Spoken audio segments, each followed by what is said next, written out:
That's just. It's just going to be. I'm still breathing from going up the mountain. That's just going to be my audio over the whole thing. So that's why my breath was coming like the whole time. I feel like I should know Seth's breathing because he was like very labored. You know when to like take a break. Mm-hmm. All right, guys, welcome to the podcast. Thank you. Thank you. Glad to be here. Yeah. We went on an epic adventure. I feel like we just spent a month together. Oh my gosh. We did. I loved every minute. Changing camps definitely made like the week seem like a month. Oh, dude, it did. Yeah. So, Bearded Butcher guys came out. We went on an elk hunt. Mm-hmm. This whole thing, so I'm going to set the stage a little bit. I'm going to set the stage, and then we're going to go back and talk about how this came to be. But for this elk hunt, they came out, and day one, land at the airport. I pick them up. They have no idea. They're definitely excited. Brand new gear. Yeah, brand new gear. Just right off the boat. Tore the tags fresh off the boat. Stone Glacier, First Light, everything brand new. Yeah, brand spanking new. I'm like, rub that in the dirt. You look funny. But we went straight to the trailhead. My buddy Mark Livesay brought his llamas. And so you guys, not only are you going on an elk hunt, you're going on a llama pack trip. Full-blown experience. And we get to the trailhead pretty late. You could almost call it a gong show. It was like sheer ice getting everything ready. We take Mark off. fell within like 3 minutes. Don't lie, you fell too. Yeah. Well, I was like 6 minutes in. Okay. Oh, totally just way better. So we were trying to get 6 miles in. This was a 6 mile trip, and by the time everything came about, I'm like, we're not making it. We're not going to make 30 it. seconds into it, Cody looks back and he says, "Scott, you look nervous." And I was like, yeah, I'm a little bit scared of the pace that you're setting, because you take those you had a first look in your eye. It looked like you were kidding. You take those first steps and you breathe, and the air comes in, but you don't get the results that you want from it. That's the problem going from 1,000 feet of elevation to 6,000 or wherever we were starting out at. But it's just like. It's the you're taking in the full draw, but the results are not coming. Well, Ohio Flatlanders. Yeah. To the mountains. Yeah. Right. Oh my gosh. And mind you, there was a fair bit more snow than Mark and I had anticipated. Mark and I decided on the spot, we're like, this is good. It's doable, like whatever. And we get there and it's like, it's a little bit of snow. So we take off up this trail and it's like, what, a foot of snow? I'd say probably. Yeah. But At horses least. had broke it already, so like but I feel like that made it a little bit more difficult. Long story short is we're not going to make it. We're not going to make it to where I thought. Mark and I are trying to like on the fly make up new plans. There's like a meadow, maybe we could camp there. It's now like approaching dark. We're almost 3 miles from the truck, 3 miles from where we should be, and Mark and I are like, this is it. This is where we're camping. And we're on the side of a mountain on a trail that's like barely wide enough. What goes through your guys' head? Well, I was just like, oh, okay. I hope the sleeping bag. So it's like, this is completely normal to these guys. Right. So I'm just going to go with it. The first thought through my head was, I hope this sleeping bag's legit because I'm going to be on a bed of snow. and I'm like, but I'm like, I trust these guys. I mean, And they were like, should we get the stove out? No, we're not going to get the stove out. It's not cold enough for a stove. Can we all fit in this tent? Yeah, we can all fit in this tent. I'm like, okay, so somebody build a fire. I'm like, oh, okay. And then, I'm like, offering, do I need help with the llamas, whatever? So we start feeding llamas. And then, are we allowed to talk about the llamas? What happened? Should we bring up the llamas? Mark's not here to defend himself. Okay. So let's just talk about the llamas. So I was helping Mark feed the llamas, and it was going through my head. I was like, okay, so the llamas were spiked out along the trail on either side of the camp. And I was like, I know I fed 5 llamas on this side. And I thought I only fed 4 on this side. So that's 9 llamas. We're supposed to have 10 llamas. So somebody's like, where are the black panniers? I never got that right. I don't think there's any T in there. Okay. Panniers. Where are the black panniers?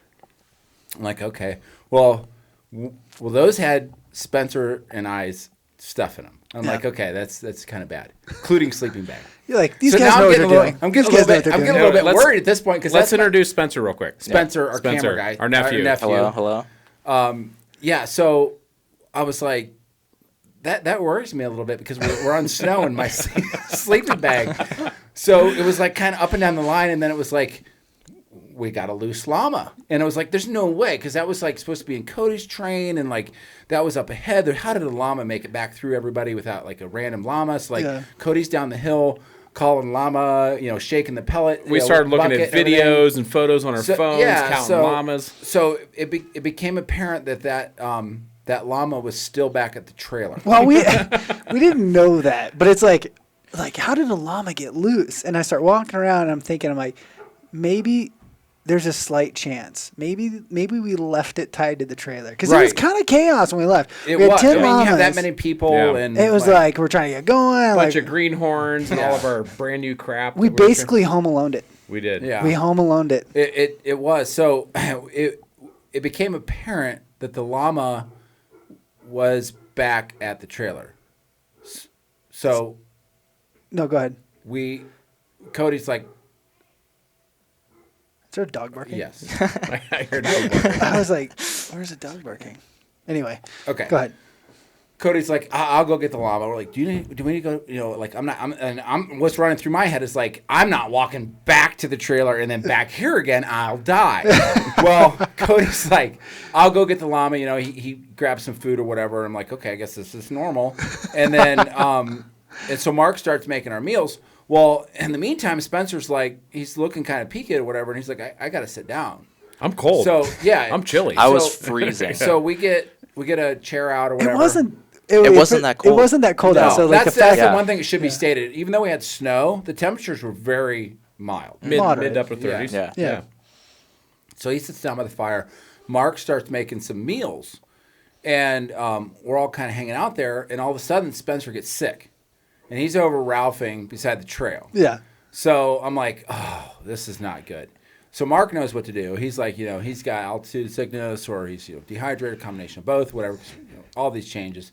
So he's helping Spencer. He's like, Spencer, why don't you crawl in your sleeping bag?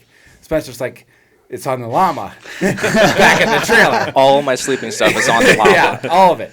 So Mark, he knew what to do. At any point were you worried? I was worried at that point because I was like, it's so early in the trip that like if and Spencer, like I'm like, how you when you're going through that, like when your stomach's upside down, you can just feel like I can't do this. Yeah. This is over. I'm going back. You can hit the red button at that point. Yeah, absolutely. And I'm like, man, if he does that, like what are the choices? Like? Yeah, exactly. Like we get back to the hunt's trailer. over. Do we fly him out? What do we do? Like then we're not getting any filming done or whatever. So I'm like, obviously I'm just like saying a prayer for Spencer, like he and like I'm like the whole Mark is helping him out or whatever. But Mark's like, no, eat this, whatever. And he's like, he just threw up, so he eats some, and then he throws up again. So it's like, okay, no, I didn't even eat anything. I was just drinking water, and I puked all the water up. Oh, okay. So then I'm like, yeah.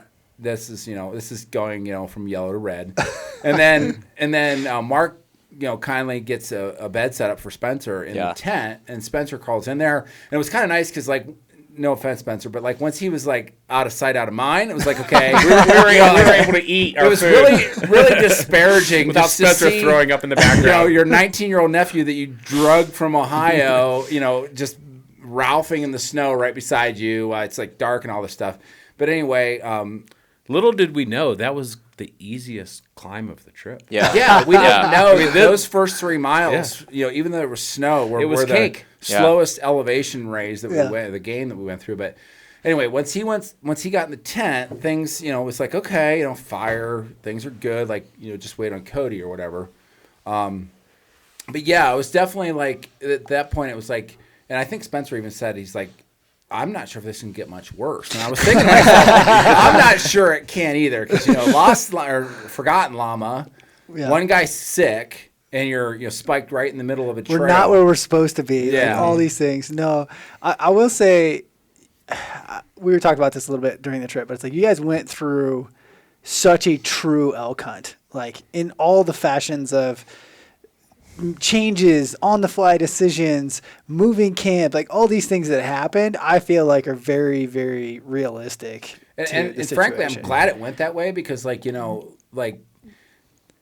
if so if it was just like, okay, just like bomb, jump on a plane, get out here, everything's gonna be comfortable and like go to the lodge, yeah, exactly, dinner, like just milk in the morning, yeah. we know right where they're at. We're gonna drive out there in the morning. You're gonna set up. You're gonna make the shot, and then I mean, that's to me, that's not real. That's not real.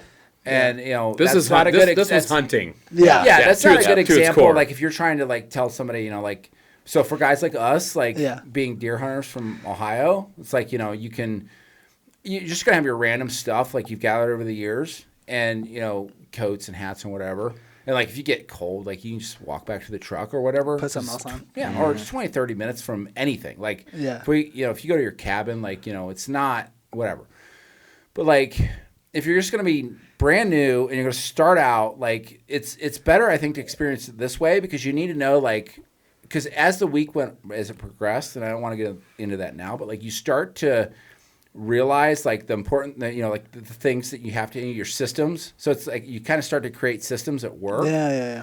But if it was just like like let's just fly you guys out here, let's get you landed, like pick you up, get you a good meal, like just relax, whatever. I don't think that would have been as good of an experience, and it wouldn't have been a true experience in my opinion. So. Well, it wouldn't have got you to where you could do it on your own. Like now I feel like exactly. kind of like, okay, this is what it takes to go through this instead of going to a ranch, in, I don't know, Colorado and shooting an elk on day one. That would not prepare you for like what it is. No. But I want to circle back, and this is where my foot goes in my own mouth because us three met at a meat event. Correct. So meat had a kickoff party. They make, you guys have probably seen them there. They make processing equipment for DIY hunters, just like that. Madewithmeat.com or meetyourmaker.com to find out everything about them. Yeah. And so they had this kickoff party, and so I met these guys, and we hit it off. Well, Scott and I didn't, but that's a different story. Save that for another day. So we hit it off. I just saw this cowboy dude with this cool mustache and just went over and sat down and started talking to him. So yeah, we just hung out. We had a good time. I think we have a lot in common outside of Agreed. that. very, very similar history of the way we were Introduction raised. to hunting. For sure. Stuff. And so the discussion came around of elk hunting, and everyone at the table was talking about how elk hunting is like this pinnacle thing, and it's up on a pedestal. I was like, no, you guys need to not put elk hunting on a pedestal. It's so easy. Anyone can do it. So this is where my foot goes in my mouth because I feel like this week was so hard. This was just the initiation for the next trip. Yeah. And I kind of told you throughout the week, I'm like, okay, we got through the hard part. Let's now run the gauntlet, okay? Yeah. Well, that was the easy part. Yeah. So you guys went through the ringer, but it could be easier, it could be harder. I don't know. I feel like it wasn't middle of the road. We definitely worked for it this week. Mm-hmm. But I feel like that's kind of Western hunting. And I do think that one of the things that I would like to get into people's head is that it's very doable. You don't have to put it on a pinnacle or a pedestal of like, this is the once in a lifetime thing, but you do have to work way harder than you think. Yeah. I feel Does that make sense? Because it's yes. So I feel like, for the entry point, if you're going by yourself, so you guys definitely lower the bar for us, like you and Mark, because, definitely shorten the curve, but there's going to be a curve there. Yeah. And I think for me, the biggest thing was just the expanse of the country. So it's just like, for wherever you're from, say if you're from, no introduction to Western hunting. Say Ohio. Say Ohio. You're going to like, okay, I know how to hunt. I hunt, I've been cold, all these things, whatever. But what you're not going to be prepared for is just the grand scale of it.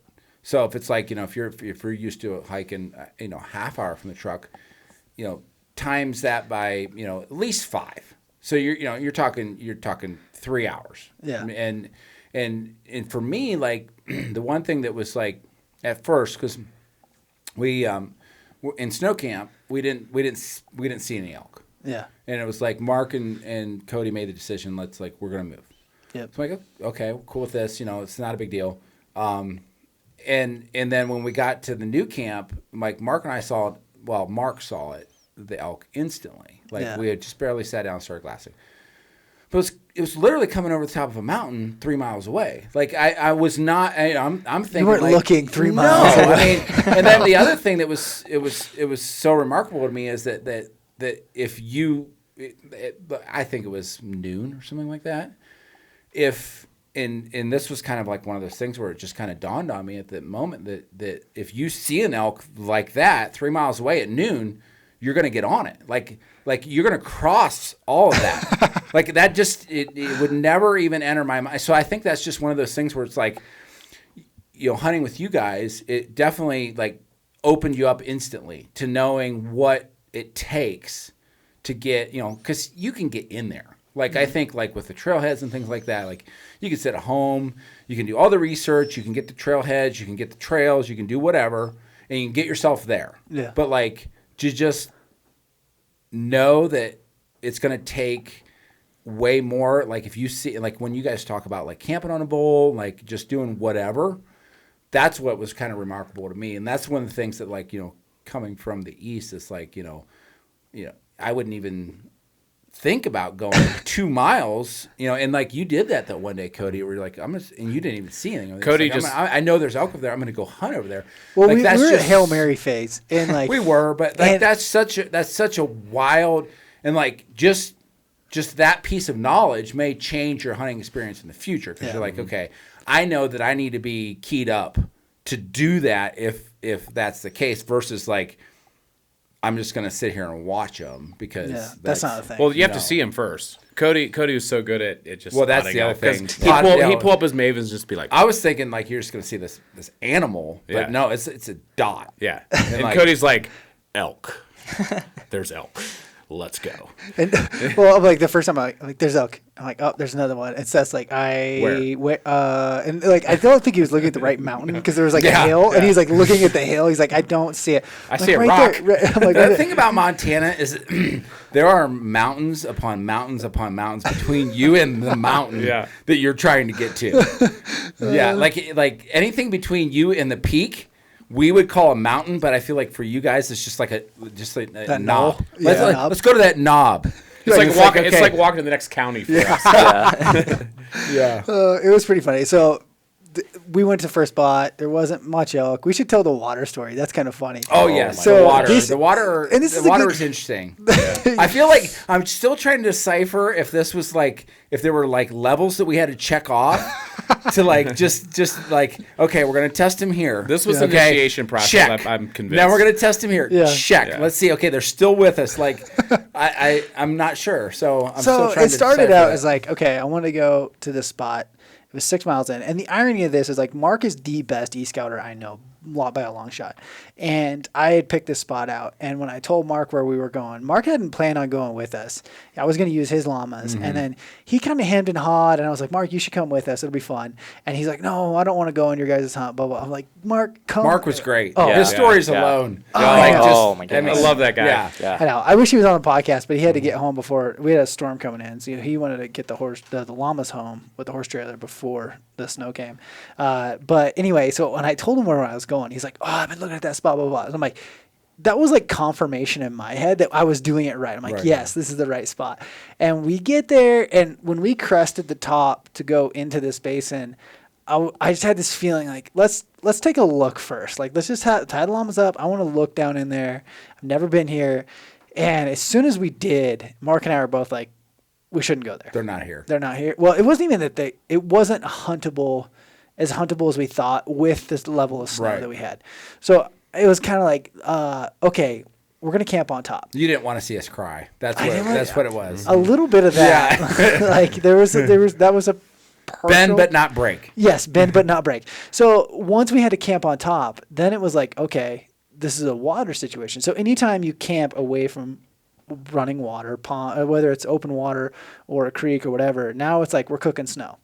Cooking snow is a little bit time consuming and a lot of resource consuming. So we didn't have the gas per se to cook snow for 5 dudes for however long we were going to be, plus llamas. Like it was not feasible.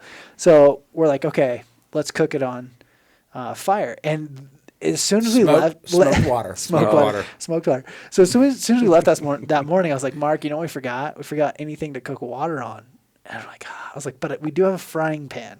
So that frying pan came in. That's 12 inches of ash capturing water surface. Which by Nalgene still tastes like smoked water. Yeah.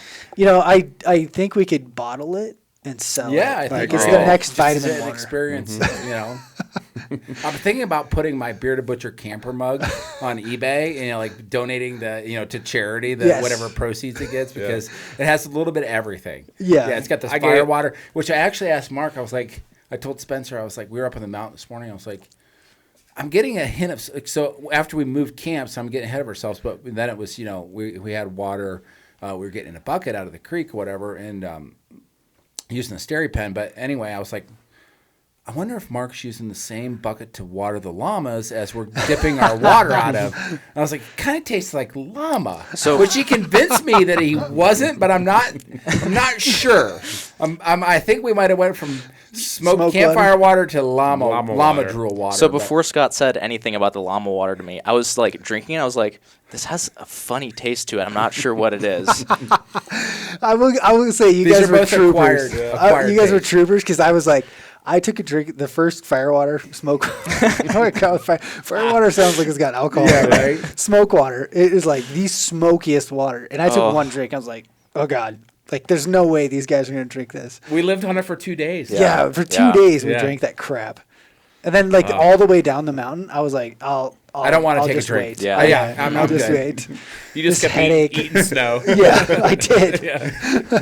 I was not doing that because after puking from dehydration, I was like, I'm not going through that again. Smoke water it is. Yeah, just chug the it key down. is don't look at it. Yeah, hold your breath. So what was your guys' thought when you had to drink smoke water? I feel like that was still early enough in the trip that you were like, that wasn't a deal breaker for me. No, not at all. I mean, that I was like the red button.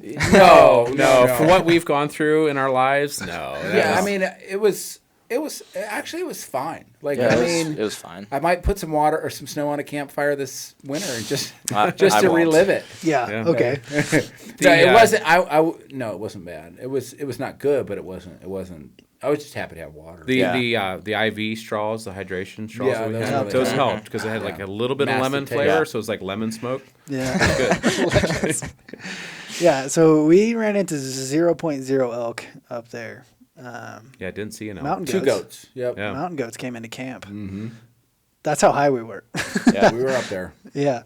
So we decided to move camp, which was good. We moved camp and instantly started seeing elk. And it was like, okay, now we're in them. And we actually ran into a guy who was coming out, or I guess he was headed back in, packing out elk. The rest of his and kill. I was pretty excited because he's like, man, I was up here and there's elk coming out of the woodworks, Hundreds, by the hundreds. Yeah. And I'm like, well, he's probably exaggerating. He was not. No, they're everywhere. Yeah. So we hike in. Where was like morale at this point? It was great. Actually, because at that point, I was feeling a little bit more like we were kind of, because back in Ohio, like when you go, because we had done the whole, change from the mountain to the new mountain.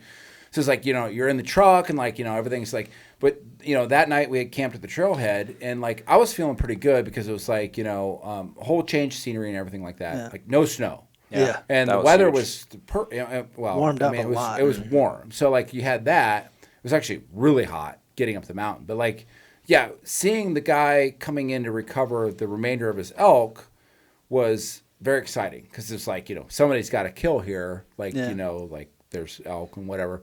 So my morale was good. Not excited about hearing about bears. I think anybody that's not from around here, like bear is just like a trigger word. Like there's no, it's just sensationalized. There's no like, bears are okay. Like bears are good. Like I remember messaging you, Cody, about like, doing any bear stuff. And you're like, I just usually say, shoe bear, get home. I'm like, that's okay, whatever. So, the bears were on my mind. We're reading the signs of the trailhead, all that. Get a little nervous? Beware of I was excited at this point. Yeah. I was excited to I wasn't excited about the climb. Yeah, me well, no, Because- I mean, reality had set in long before that you're just going to have to suck it up. Things are and just put gonna one keep foot getting in front. Yeah, put one foot in front of the other. So no trepidation, no morale. I mean, personally, I was excited.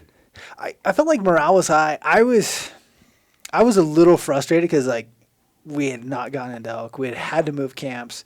The plan had changed, and I feel like a part of it for me was this is not going the way I had planned, which is kind of frustrating for someone who's like trying to show new hunters the experience. Right. But at the same time, I felt like this weird sensation of like, this is so elk hunting. Yeah, Yeah. this know, is like, like, this is- truly how it goes. Oh, I know. I was like kind of laughing. I'm like, this has been quite the gong show. And, Sure. but that's how it should be. This is you know? hunting. Yeah. Yeah, it was hunting Yeah. for sure. And then we're going to the next place. And when that guy was like going in to pack out his elk, and he was telling us how many elk he saw, I'm like, cool, like game on, this is it. And then I spot the first elk at another 1,500 feet above where we were camped, and we climbed up. And then it was like all the elk I was seeing were on top. They were on top of the We mountain. climbed 2,000 feet, and the elk were still another 1,500 feet above that. Yes. And that's Yeah. literally where Mark and I saw the first elk coming over the top of the skyline. Yeah. That was my first elk that I laid eyes on in Montana. Was a cow skylined 3 miles away, another 1,500 feet above me. And you're like, oh, that's a pretty sight. We're Yeah. not going there. I didn't even realize elk, like, that was their range, that high.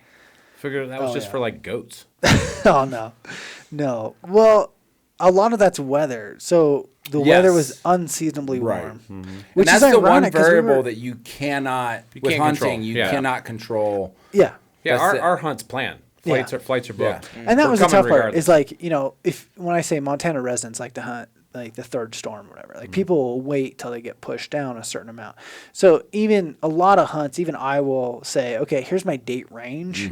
But if it's a long enough season, I will base that on storms, on nothing else, because I would Sure. rather go when they're going to be pushed down, so we're not climbing that high.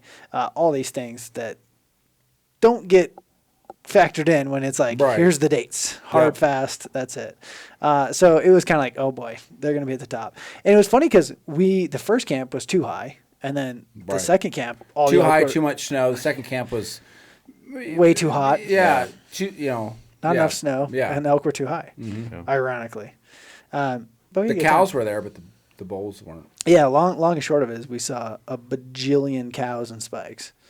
I got tired of looking at cows. Wow, really? Yeah, I mean, at first it was really fun. It was like, oh man, I'll just watch I this did thing. I did love sitting there listening to them communicate. Yeah. That was cool. So I didn't, cool. I didn't get that. Yeah, Experience. when you see an elk herd at Shoulda came with me. 60, 75 yards, and they're just they're going back and forth, communicating, moving up through the forest. That was Well, awesome. and it was funny because one time, if you watched the video, you probably would have seen. But we were on a herd of probably 20 or 30 at the end there, and they were walking by and you could see them through the trees one by one. And Seth was going cow, Yeah, I was counting them cow, spike, Yeah. cow, just yeah. waiting for antler, for Yeah, we bull. had And an as soon as opportunity, I said bull, Scott was going to be on it. Yeah. Yeah, I mean, You we know? had this one situation where Mark and Spencer and I, so Mountain. I feel like we need to talk about Mountain. Spencer, We can't say that word. we can't say Yeah. it. That's It's a a trigger. bigger It's a trigger too. word for Spencer's PTSD. We'll say giant mountain. Giant Mountain. Okay. Okay. So there's this giant mountain, and Spencer had climbed it the day before with Seth and Cody, and then Mark and myself and Spencer climbed it the second day. But anyway, we spotted a herd of elk on the east side or whatever. But you talked down how much harder you worked not climbing Giant Mountain. When we climbed Distance. Giant Mountain the first day. You guys were going Yeah. and you were like, vertical. oh, I know you guys think that was a big thing. You were going vertical. We were going long. Yeah. You guys went like two little bounces over. I think I should point out that I was Little knolls. I think I should point out that I was accompanying the superhuman 12-time Ironman world qualifier. How much older than you? That's irrelevant. Mark is a beast. Mark is a beast. He is. And Mark was great. But anyway, we saw these elk and they were off to the east. But anyway, we circled around that, and Mark's like, I don't know that elk will be there, and he did. He got us close.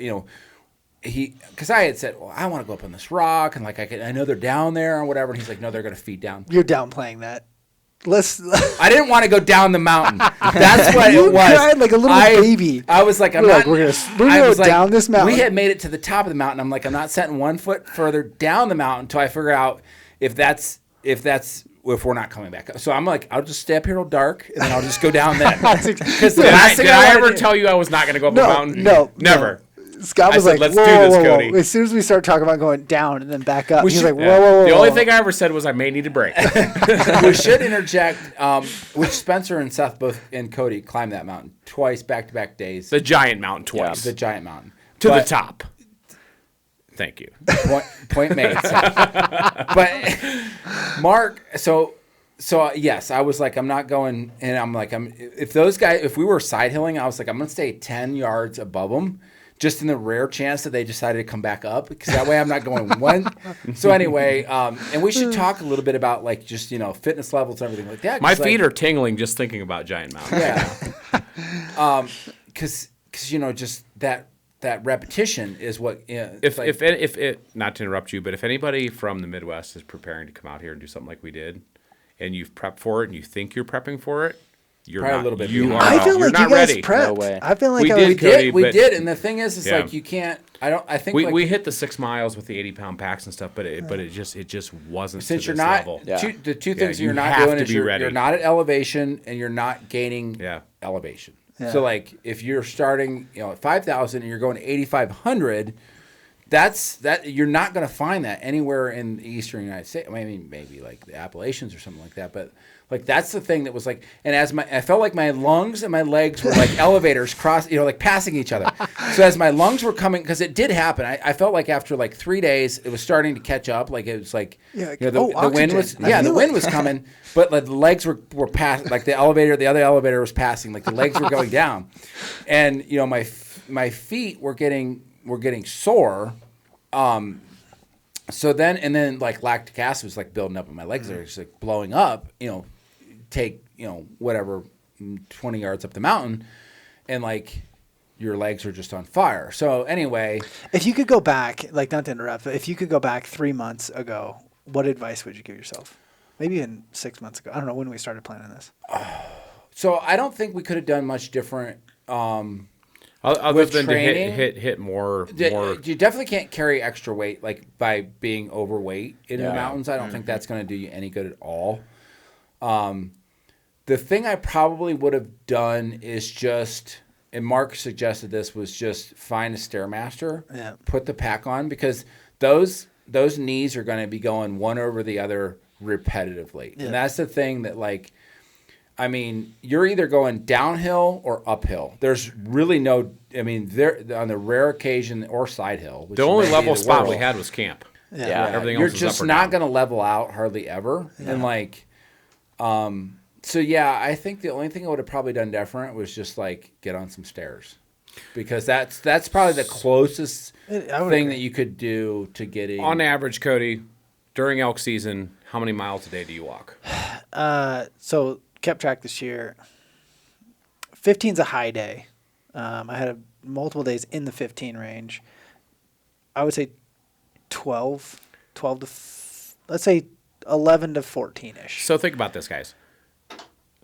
Going to your local park and walking 3 miles isn't going to cut it if you're going to walk 12 to 15 miles a day. 3 miles gets you to the first glassing spot in my opinion. Yeah, exactly. Like you have to be ready. Here's what happened. Well, the stair stepper is really good, and I will say if you're short on time, and like there's a lot of Western guys that'll say, well, you have to train like whatever, and scouting is the best way. I don't have 2 hours. Like you can't do much under 2 hours if you're like only gonna hike hills. Yeah. So an hour a day isn't gonna do much in that capacity. So I do think the stair stepper is the fastest way to simulate what you're going to do with a 20-minute-a-day exercise. Yeah. The thing that the stair stepper doesn't do, and this is, you have to beat your feet up, because then that's the reality of what it is. Is like when you side hilled and you're like, oh my God, my feet are killing me.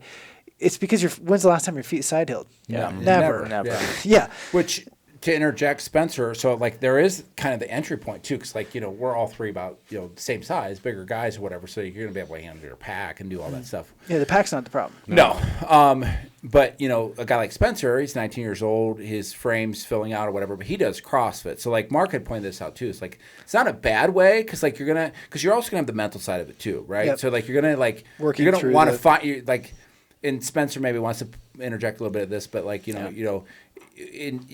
gonna like I feel like with elk hunting, it's like you're kind of living in the yellow area a lot, like, and then you have to maybe hit the red line like briefly. And that can be CrossFit too. Yep. Like, so like it helps you with that mental side of things. Like, because the one thing that I didn't point out was that two things we didn't do. We didn't chase elk, and we did. But Cody did. No, I witnessed Cody charge up the mountain. I'm saying like, okay, there they are. We've got 20 minutes to get over there. We got to close the gap. Right. Yeah. We didn't have to do that so much, and we didn't pack meat. So like those are the two things that I think that can really like make that gut check happen. But the reality of packing meat, and this is the reality, and people want to talk Probably about being adrenaline fit and stuff like that too. No. How many breaks can you take when you're packing meat? As many. What as else you got to do? Yeah, exactly. Yeah. I don't care. Like if you smoke cigarettes, you can still pack it on elk. Mm-hmm. Like it may take you a long time, but I do think that like so Mountain Tough Fitness is I do quite a bit of Mountain Tough Fitness where it's like it's a HIIT workout, so it's not CrossFit, it's not anything. Right. But what that will do is increase your recovery time. Sure. Now he's 19, so he's got that over us. So his recovery time. So when he climbs Giant Mountain and we're halfway up and we stop to take a break, Seth's gonna take a little bit longer than me and he's probably faster than I am at recovery. Yeah. So to speak. That's one thing that I noticed as the week wore on. My recovery times shortened dramatically. Yep. Yeah. Oh, I'd felt if we'd have stayed in the back country another week, you kept telling me that. I would have been on Cody's tail. One more week. Yeah, he wouldn't have been Seth able was to leave going me in to the take dust. those 15 years that you've been doing it, Cody, and just shorten them into 1 week. Mm-hmm. I felt like I got so much better though as the week went on. Yeah. I did too. I feel the same way. But at the same time, because your feet are so virgin, they're starting to wear out. Yep. I will say this. That's the first thing that wears out. And people talk about this all the time. Like, you have to get used to your boots. You have to do all these things. And the reason is not necessarily that breaking in your boots is important. It's that feet are important. And when your boots are broken, usually, A, there's a little bit of miles on them. But B, they're not going to tear your feet up. And tearing your feet up is the first thing that will kill you on an elk hunt. Oh, I can imagine. Yeah. And you guys had pretty good... I mean, no one had feet problems, right? No, I think we held couple together little pretty well. blisters. Towards the end of the week, things were, maybe a few hot spots. You had that hot spot. We taped it up. We thought we were all professional. You made it like 10 feet. You're like, this is worse. Well, this is worse. But I think it's key, though, that you're like, okay, because I didn't want to stop everybody because we just literally started. But I was like, no, stop. I'm taking my boot off. I'm figuring out what, And so, like, what had happened with that particular event was we went up in a snow camp. I was just wearing like the liners, like the thin part, and it felt great. When I got up there, and I was like, no, the next day I need to wear wool socks. So I just wore one pair of wool, no liner or whatever, and I trucked around like 2 miles looking, for elk. Yeah, I kind of went on a little Rambo mission there, but anyway. I noticed it. Like, sidebar. There's a guy down there hiking over there. Me and Seth were glassing. That's our guy. Yeah. He was so pissed. Like, 'cause we didn't see anybody. He's like, that's your brother. I was like, that's your brother. Me and Seth went to glass. He went over to go pee, like, after 15 minutes of waiting there. And I'm looking, I'm like, I see orange. There's a guy over there. Yeah. So me and Seth were like, well, shoot. Scott had gone rogue. But anyway, I noticed it right away, and I was like, okay, so I'm going to switch out those socks and put back on what I know works. Yeah. Well, then I kind of got to overthinking about it. Like, I need to tape it or whatever. And then once the tape went on, we were in the new spot, then it immediately started talking to me with the tape on. I was like, no. I know it works. Like, this is not working. I'm not going to just tough it out. I'm just going to stop and take my and then I was pretty much fine the rest of the week. Which, speaking of socks, Cody had great advice because every single day my feet were just soaking wet from sweat. Mm-hmm. But Cody said, "Hey, best way to dry your feet is get in your sleeping bag, leave your socks on." Yeah, and sometimes it's hard to sleep like that because if you don't sleep with socks on at home, you're like, this feels weird. Well, but it works. It works because slide your feet in the Stone Glacier Mm-hmm. bag, and the next morning you wake up and your feet are dry. Well, I want to point out that my sleeping bag. If you asked me if it was like one thing you went onto that mountain with, it would be my sleeping bag. Get a sleeping bag. Yeah, because like that's your lifesaver. Definitely. Because like It is You your know, lifeline. Yeah. It is. 100%. I mean, like, and when we get in real bad weather, like Yeah. it is 100% your only lifeline. There- if So there's- it dipped if- down into what, like the low 30s yeah, at night yeah, maybe high 20s. in the Stone Glacier. I mean, one night I was in my boxers. It was Well, I was yeah, on hot. that subject alone, that was I think like night 4 or 5 for me. So I was like, okay, it was like a mild night, and I was like, okay, I'm gonna go ahead and sleep in my boxers. Well, I climbed into my sleep bag, and this is where I said I felt like my body was covered in queso cheese. No, hold on. Spencer and I so we had 2 tents, and we put the snorers. The snorers had to go in Seth one. and Mark and I Yep. had their own snoring tent, buddies, and us 3 were in a tent. earplugs and everything. And Seth's like, he's like, I feel like my body's covered in that creamy cheese stuff that That you was put me. on chips. Yeah, and I'm like, queso? Queso? He's like, Yeah. yeah, queso. Because like the sweat and everything, and like so I was sticking together. Bare skin to bare skin was not a good idea. So That like, wasn't the pitch? No. So I went ahead and I put on long johns or whatever. But like, yeah, the sleeping bag was money because like even if you pack it in your pack and you get stuck, like you can crawl in that thing. And, That was a life hack from Cody. yeah. Take your sleeping bag with you up to glass. Yeah. Yeah, 'Cause on you can always snow crawl camp, in 'cause it, Like yeah. you can just stick yourself in there, and like those things were just absolute gold. Well, and this Yeah. is like when it comes to it's not even it doesn't even have to be backpack hunting. It's just like these hacks that save weight. And we got to talk about this because you guys showed up to Trailhead, and you guys did really really well for newbies. It was good pack Thank you. weights, everything. Thank you. I, Some extra stuff. I do want to point out Yeah. that like I get a message from Seth that's got like all of his gear lined out. And then, like 10 Lots minutes of later, there was like way too many wipes. And then like a minute later, you get one from Scott. It's like everything in his basement. Yard just, like, sale. Yeah, still packaged. Yeah. Yeah. But there's like, you learn through doing these things, and I'm sure you guys picked this up because like when we were at the trailhead and I was laughing at you for some things, need like that. you don't Don't need need that. that. Throw that out. Leave Throw that that out. there. Yeah. And you realize that like it's amazing what you need or don't need. And I do feel like when you start out, everyone goes into these things like, oh, this is life or death. Like I'm gonna need this. But the reality is, as you start to do it, you whittle that down into what you really need. Oh, for sure. And we were talking about that this morning about how you're like there's systems and like it does seem like unorganized chaos, but at the same time you get into these like micro routines, Yes. if you will. Does that make sense? It does, and Yeah. you even start to learn like what can stay at camp, what can go with me for the day, and things like that. So I do feel a little bit like, so Scott and I are both pilots. And so when we were flying with our instructor, you always felt a lot more comfortable when you're with your instructor. And it was kind of like that when we were with you and Mark because we felt like, we really couldn't weren't flying solo, Right. Yeah. Because we had you guys to rely on. So it was like, I don't know. It was Could a you lot do it easier. solo though? I think you could, but you get yourself in way more trouble. Yeah. Like Yeah. I think that's what like with you guys like it shortened the curve so dramatically that if you were to do it solo, and I know there's people that probably yes, the answer is yes, you could do it solo. You'd spend all this time probably researching maps and things like that. I think that if you were going to do it solo, if you so hunting experience definitely is You is a have big to help. have the gear. Oh yeah. You have to have the gear, but I gear. feel like Really? I mean, if I, you were, I, if okay, you here's had- where I disagree, and not that I disagree. There's some things you need.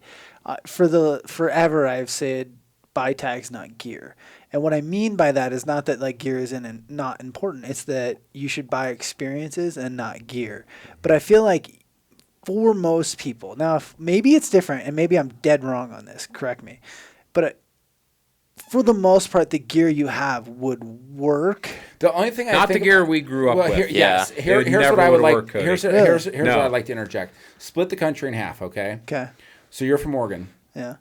So Oregon to I don't know, let's just say Iowa. Okay. You're gonna have a far greater tolerance, understanding, whatever have you, for what you're getting yourself into. If you go to the other half of the country, I'm telling you, you cannot really get yourself in trouble in Ohio because No. you cannot. So element wise, it's not nearly as drastic. You can't really get yourself away from a road, Yeah. so to speak.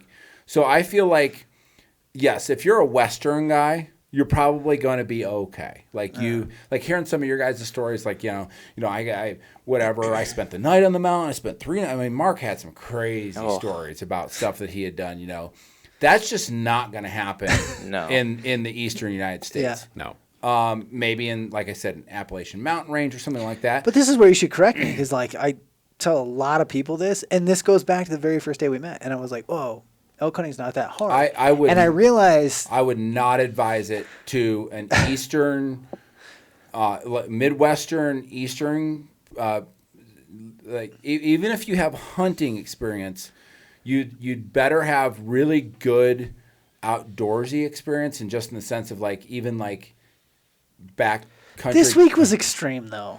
I mean, know, we but I'm just telling you, I snow-camped. kept running through my mind that you could get yourself. It's like if you just bought a plane ticket, and you I don't know. Let's Don't just buy say, a plane ticket and go to grizzly country first. well, time. for Right, sure. right. But any pick a trailhead. If you were just like, I'm going to go here, and I'm going to, and I know Mark has the great East scouting course and stuff like that. But like there's just, I just feel like you could get yourself into trouble really fast, and not know what to do. Yeah. In the event of like, even hearing you guys talk about bears and stuff like that. but, Water's like, a great example. water, And like here's where like it takes knowledge and experience. Like things didn't even go sideways; they just got adjusted slightly. Sure. But then it was like the whole week, water was somewhat of an issue. a little bit. And because the first time it was like, okay, there is no water, so we have to use snow. The second one was that, so I had a gravity feed filter, and Stop working. and it stopped working. And the filter was brand new. I wasn't worried about it. Like, we go into this trip, I'm like, okay, we came back from New Mexico, torched that thing, and I haven't used it since. Brand new filter. And for whatever reason, I don't know if it's the smoke water, because we were filtering smoke water through it. I don't know. I still don't know why, Sure. but that goes out, right? So now it's back to plan B. But of course, Mark and I both have sturdy pins. So we had a backup, where I feel like some people would have gone into that situation like, oh, I have a filter. It's fine.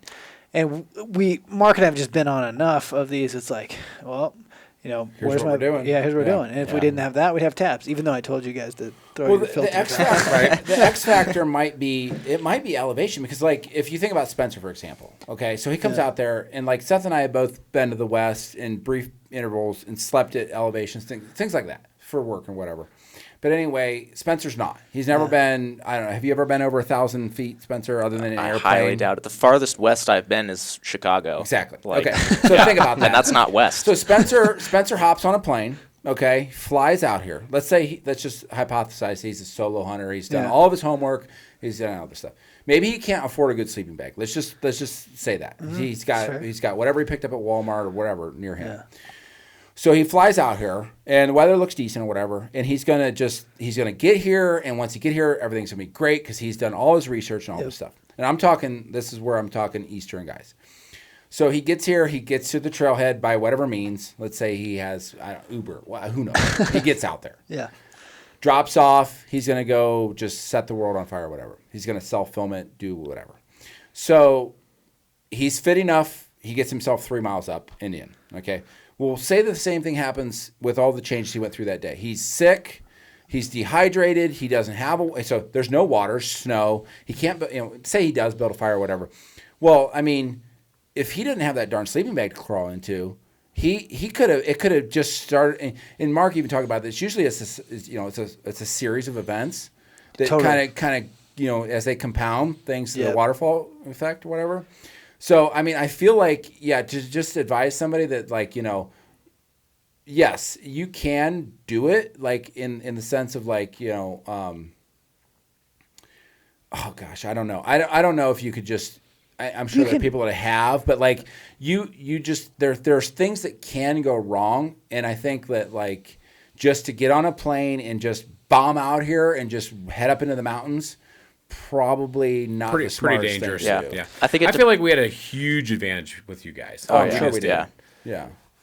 But I would argue that the adventure is worth it. So, Oh, yeah, absolutely. I already put my For foot in sure. my mouth, and I'll admit to that. Like, okay, maybe it's not as easy as I like to play it up. Maybe it's in my mind easier than it really is for other people. But I will say the whole putting an elk hunt on the pedestal of someday I'm going to do that. Do you think that going on an elk hunt changed your perspective? Changed the trajectory of your life, maybe? Well, maybe this is a better question for Seth because he was probably more of a lofty goal for him. Like, I mean, for me, I'm not really a hunter at all. Like, right? I've shot 2 deer in my life, and that was when I was like 12. Yeah, but you got some sweet Instagram pictures. I did. I did. All thanks to Cody Rich and Mark. So for me, growing up watching outdoor television. Because before you start, Yeah. people, I think, I talk to a ton of people, and maybe this isn't you, but for a large portion of the people, they're like, someday I want to go on an elk hunt. Someday. Yeah. And they put that up there, and they're like, someday. Someday never happens. Right.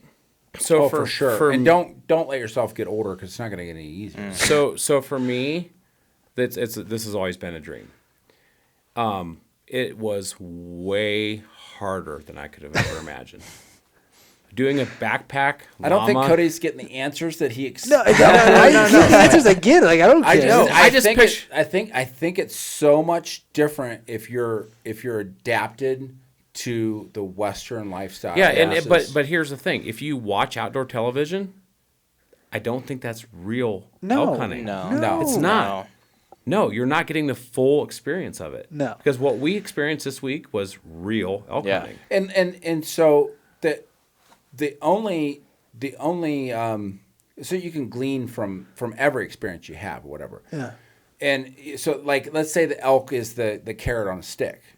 Doesn't mean that you have to. The point was to try to kill an elk, right? Yeah.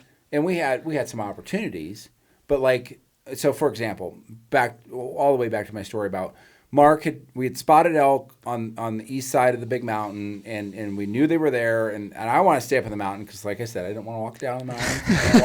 Once I get up there, I'll just wait. You guys go down? Okay. And in fact, I had Mark convinced to lead me up on this rock. And he was like, sure. And I had Onyx. I had marked our camp and like things like that. But on that subject alone, like until you learn to read contours and stuff like that, like I know the shortest distance between two places is a straight line. Not the case. Like no. Not the case. If you have, if you're new and like because what I would have done is I would have just pointed myself towards camp and just headed there. Yeah. But whatever's between me and camp. No, we did that once. I took Seth. Yeah, we did. Yeah. Oh my gosh, we have to bring that up. We soon. do. We have to talk about all the deadfall and. So anyway, Mark was going to leave me. He's going to let me do my thing, and I was like, okay. And then Seth's like, well, maybe you don't want to do that, whatever. I was worried about losing my accountant in the West. Mark's like, no, I know where these elk are coming out. I'm like, okay, so obviously you know a lot more than I do. So he did put us in a perfect position. These elk fed right down to us, and it would have been perfect. Like Mark had set up the hill a little bit, and then like Spencer, Seth, and I had rolled down the hill, and we set up in this little rock nest, and we actually kicked our boots off because our feet were hot, and we're just sitting there, and it was maybe 3:00 in the afternoon, and all of a sudden it was like. Elk, like right where Mark said they would be. Like they feed out and they're 250 to 200 yards away, and like I'm on them. Seth's got the yardage. Like I'm just looking at elk through my scope. Like Spencer's perfect position. Cow. Yeah, that's the only Spike, thing. cow. They weren't legal bulls. Yeah. So like you did everything right, and like that's hunting. Like there's no other way that you can explain it other than just like there is never a guarantee that when you go after game that you're gonna come away with game. Yeah. So that's not. I mean, if that's your, I know that's the objective, but like if that's a make or break it for you, then you probably shouldn't be hunting. Yeah, don't go. Yeah, because it's not a guarantee. It's about the experience. Mm-hmm. Yeah. So there's so many things that you can glean from. Even for us, just to be in big country like that. Yeah. So I feel like when we go back to Ohio, like this has inspired me because I think we're way too soft compared to these guys. Whatever. I just do because it's just like I mean, the way you guys roll, and it's just like, hey, if it takes us till 4 a.m. to pack out an elk, man, that's what we're gonna do. There was a point where you said, Cody, we were walking up the mountain to the second camp, and you said, "Yeah, my record is 58 miles for one elk," and I'm saying because I think I checked my phone and we did 45. Yeah, that was our whole week. 45 miles. 45 miles. That's it. That's it. Yeah.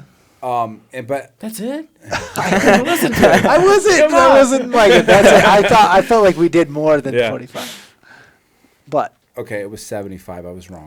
Yeah. No, it was 45. But anyway, I was like, man, that's wow. And then like that kind of opens you up though, because it's like, I would have never considered like because in Ohio you shoot a deer and you just drag it, field dress it and you drag it to the truck. Like that's days of packing. That's not hours. That's not like, oh, it's going to take me an hour to get back to the truck. That's days. Yeah. Ugh. Days of packing. So these are things that like, definitely I think until you experience them, like this is one thing that I will say, like the hunting industry has not screwed up. We've just painted the wrong picture because I get a lot of people that want to be these backcountry hunters, right? Mm-hmm. They think like, oh, you guys go backcountry. That's so cool. I want to be a BA and go in the backcountry. And I see these guys 9-10 miles back. I'll be on horseback and see dudes 9-10 miles back. I'm like, you do not understand what you're doing right now. Right. You fully do not comprehend the fact that if you kill an elk, what it's going to take. what it's going to take. Like, let's say 3 packs of 100 pounds. A 100-pound pack is heavy. Oh, sure. Yeah. And anyone who thinks like, oh, I could pack 100 pounds, like, not for that, not for 10 miles, you ain't. No. I Right. promise Yeah. you that. And so let's just say it's 4 packs. Now you have to go, you went in 10, now you have to go out 10, back 10, out 10, back 10, so on and so forth for 4 trips. This is how the miles start racking up. And this is how people like lose meat, get in trouble, like all these things. And like, as a horse guy, we've had a lot of people like, hey, come to us, can you pack our elk out, blah, blah, blah, like, it's like, no, you're taking our time. Like, as much as I don't want to waste elk, at the end of the day, like, you made the call. For sure. You came in here. So do you feel like a lot of elk gets wasted on the side of the mountain just because people can't pack it out? Probably more than we'd like to admit. Yeah. They get the horns and whatever they can carry, and it's like, I'm not going back for a second trip. Well, third trip. no, I don't know about that. I think there's probably people that pack it out, and then they take it to their butcher, and it's not. Looks like yeah. Yeah. Smells looks like they bad, drug look it bad. out, Well, or yeah. just took a long time. Well, it probably stinks when they get there. Mm-hmm. Yeah. I mean, you guys are familiar with that. Yeah, we rarely saw. We used to kind of talk about it and be like, man, they're not worried about the quality of the meat as much as it's just like covered in hair and things like that. Well, okay, so here's a great. So I guess for background, for anybody who doesn't know, these guys are super famous, like basically the Kardashians of I don't know butchering. about that. Come on, Cody. That's quite the title. It is.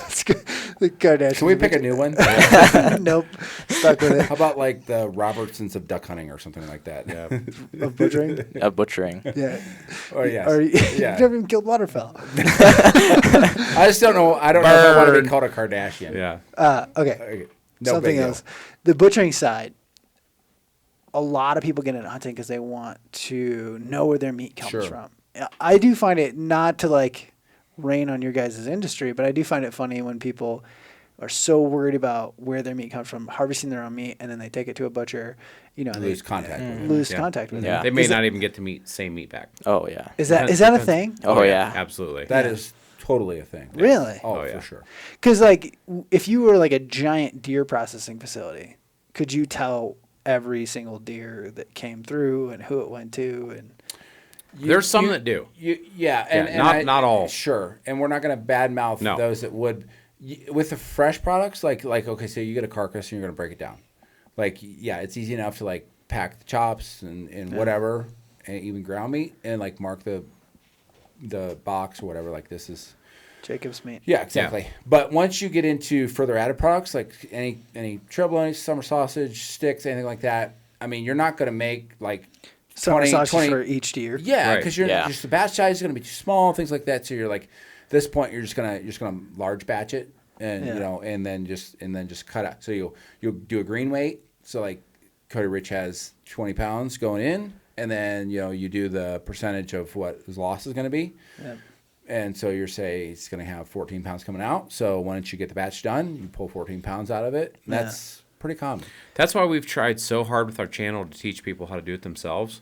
Because if you go to all the time of getting that elk off the mountain and you've spent the time to butcher it properly, cleanliness, I mean, everything. And then you take it to the local processor and guess what? You get mixed in with the same guy who didn't do that. Yeah. Well, and this was kind of what I was going to get at is like, I don't feel I've always taken a lot of pride in having the cleanest meat that went to like when I was a kid, we took the meat to the butcher and I knew the butcher. I grew up like going in and out of there. I don't think we've ever talked about this, but I grew up, my dad was friends with this butcher. And so I would run around in the butcher shop all the time and hang out. And, they'd do their thing. And my dad always took pride in having the cleanest deer that went in. So I did too. So when I started killing deer, it was like I wanted my deer perfect, not a hair on that thing if it was going to the butcher. That was before I started doing my own. And so I feel like it's interesting, like, do you feel like some people take so much pride in their organic, like self-harvested meat only to bring in this like super dirty product? Or is that not a thing? I just don't think they know how. Yeah, I feel like if they are after like the super healthy organic meat, they'd really do themselves a disservice to like not keep it clean and lose contact with it. But I feel like there are a few that do. Like they're just like, okay, well the objective was to get the meat, and like once I've done that, like someone else can deal with it. Yeah, and so like I think you're kind of anytime you lose contact with it, I think that's when your opportunity to just to see it through ends. So one of the things we didn't get to kind of cover on this week because we didn't kill anything would be like meat care, recovery, all that. So as professional meat guys, what advice and or like systems would you guys recommend for people like in our situation, say elk, right? And we talked about this a little bit when we were coming home. We're like, man, it's crazy warm. We'd be worried about meat if we did have it. Like, at what temps do you worry about it? Don't stop at the bar and leave your meat laying in the back of the truck in the full sun. We witnessed that. We saw 2 antelopes just in the bed. First, it's a very Montana thing. It's like slightly embarrassing. I'm not defending anyone here, but like when I first moved to Montana, it was like seeing deer not skinned on the beds of flatbed trucks is a very, very. That's you'll see cool. them go through both. Yeah. Park it in the shade. Yeah, that's that first number one rule is stay out of the sun. Yeah, because you're talking. I mean, or buy a couple of bags of ice and just chuck it up inside the cavity of the thing. Would that be fair enough? Oh yeah. Well, I feel like most Montana rifle guys.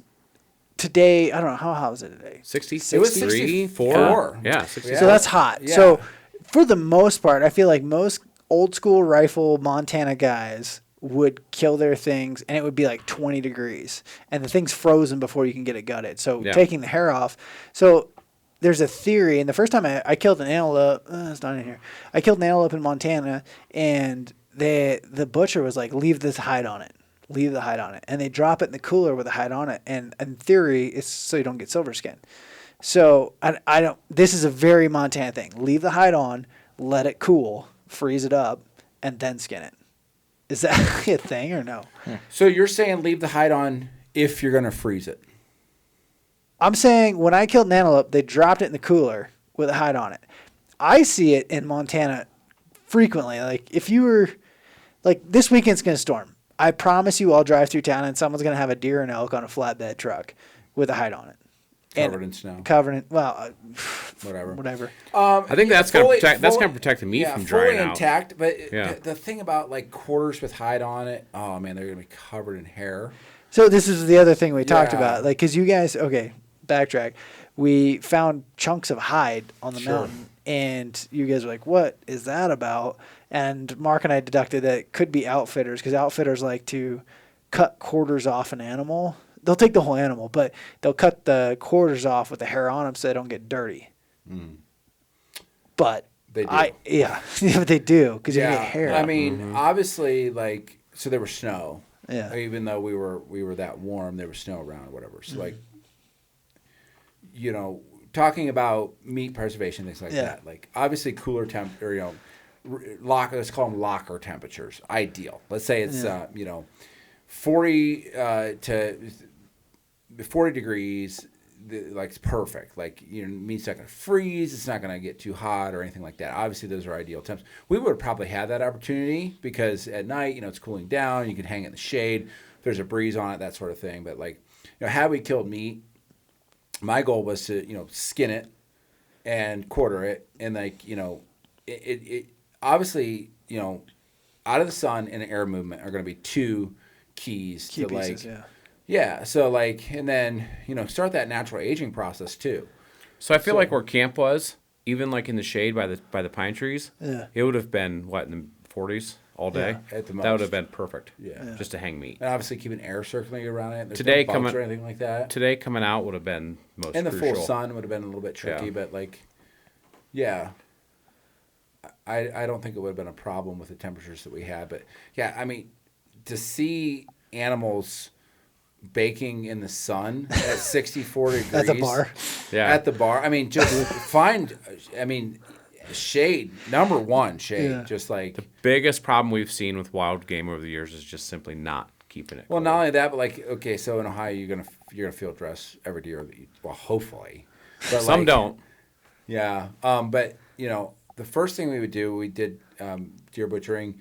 Is I would go out to the truck and I would pick up the rear quarter and one up leg and I would look right where the hind quarters were smashed together, and I mean it was not very common, but sometimes you see maggots in there. And it's like wow! All you had to do was like let the air throw a bag, like Seth said, throw a bag of ice in there or whatever. Mm-hmm. But like anytime you have just those two hind quarters like mashed, like no air movement through there, nothing like that.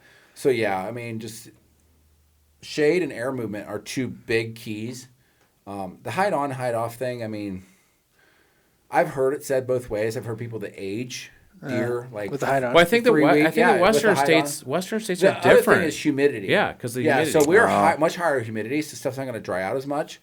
But like if you strip the hide off of something and just hang it in let's say it's 40 degrees and breezy and you put it in a barn, like after 3 days it's going to be leather. It's like here. Black. Yeah, because you're going to be so low. The humidity is so That's interesting because like the first year we moved here, we were here days and I shot an elk. It was rifle season. Went out, shot an elk, and it was like 40s something in there. And I, at home I would always just open the garage door, turn fans on, and hang the meat. And so we had just moved here, hung the meat in my shop, turned fans on it. And like within a day or two, it turned black. Leather. Dude, black. Yeah. Like black. That's the low humidity. Really? So like I didn't know why. We age in our shop. It's going to be 34 to 36 degrees and 80 to 90% humidity. That's what our cooler setup is. Super high. What's our humidity here? Do you know? I have no idea, but probably 40, I assume 30, it's 40? It's no higher than 50%. I would assume. So the higher humidity. But the hide, that's why they want you to leave the hide on it. Yeah. I would assume. That would help protect against drying it out if you left the hide on. Interesting. I always thought it was funny, these, I don't know, beating around the bush here because I don't want to get into too much trouble. People who want to dry as their meat, I feel like there's such a huge loss. It is a trade-off.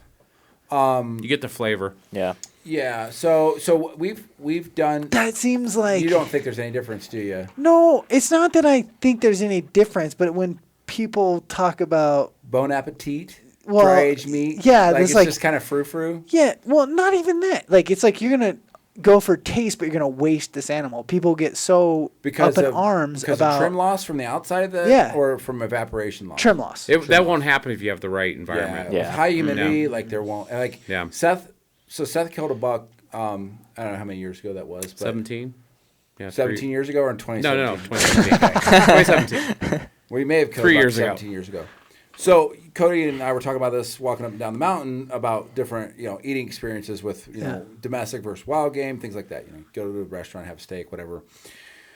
And I was like, man, I was trying to recall, I mean, kids have shot deer, and it's just obviously you connect with it, and we're eating Ben's deer or whatever, Brady's deer. So, but in this particular event, the first thing came to my mind was this porterhouse chop that Seth cut out of this whitetail buck that he killed. It was rut. 6-year-old buck. What's a porterhouse chop on a deer? I'm glad you asked. So we're like, okay, so we're always making like, boneless. So this again, like out west, like everything's probably boneless because you're just not going to carry bone out of the mountains or whatever. Yeah, that's silly. Yeah. So anyway, he had killed this 6-year-old buck. Was rut during rut? Pre-rut, right before. Pre-rut. So the buck's going to be like, he's swelled up and like, it's game on. So anyway, he's like, when he's cutting this deer, because we're using a bandsaw and stuff like that in the shop, he's like, I'm going to cut like chops, like, like you would get like, veal chops or whatever. Like I'm just going to like, normally you split the deer like down the back and then you strip the back strap out. So it's all boneless and everything like that. You have the inner loin, that, fish tenders, we call them, whatever. So not to interrupt, this deer weighed 195 pounds. The carcass, just the carcass. Yeah. Like big old neck, Yeah, like the whole, like 195 he's just pounds. like, he just riled up. 9 days dry aged. So yeah, so we hung it in the cooler 9 days, and you talk about like the trade off or whatever. So no trim loss, like and maybe some evaporation loss. We've done this with like domestic carcasses. Like we just did this. We had like a 390 pound half of a steer, and like he lost 17 pounds. So it was like whatever the percentage was. That was 6%, whatever the math was. It was 6% or something like that. Yeah. So you have some evaporation loss, minimal. But anyway, he cut these porterhouse chops, and he gave me some or whatever. And like I grilled them. It was like warmer out or whatever, and they were like one of the best things I've ever eaten. Like just like I remember messaging, like I took pictures on my phone and stuff like that. But it was just like it was it. Here we go again. We always say incredible eating experience. Or whatever, but it was like for a buck, like in our circumstances, like it's normally like, okay, I shot a 190 pound carcass weight buck. I got to put the whole thing into sticks or smokies or what, just whatever, to be able to eat it. Just to be able to eat it. So, wife's not going to eat it, kid's not going to eat it, whatever like that. I attribute that to dry aging process. Really? I do. Yeah. So you would recommend dry age process on wild game? Yeah. Under the right conditions. Well, that's the hard part is if you don't have a walk-in cooler. Yeah. So you can build one. Yeah, this is true. Yeah. I Some need to build 2x4s, insulation, cool bot. You could Is that the thing on Amazon where you can get like the AC unit that's like hijacked? Yep. Essentially. I think every person that hunts wild game should have their own way to store it and dry age it. I would agree with that. Like in Oregon, I had buddies with coolers. Mm-hmm. It's a game changer. And no one in Montana has them. Mainly because they just leave them on the flatbed out in the... Yeah, and then take them to the local processor. Yeah. I mean, to think about like going through the experiences that we went through, and that way you've achieved the goal, you've got the meat, and then to how like hard it is to get to that point. So how hard it is to like to get the carrot essentially, and then like once you have it, just be like, okay, well now I'm going to I'm going to take a downturn in my effort. In the sense of just I'm going to pass it off, and not that whatever, but like there you should. It's almost like you should see it through.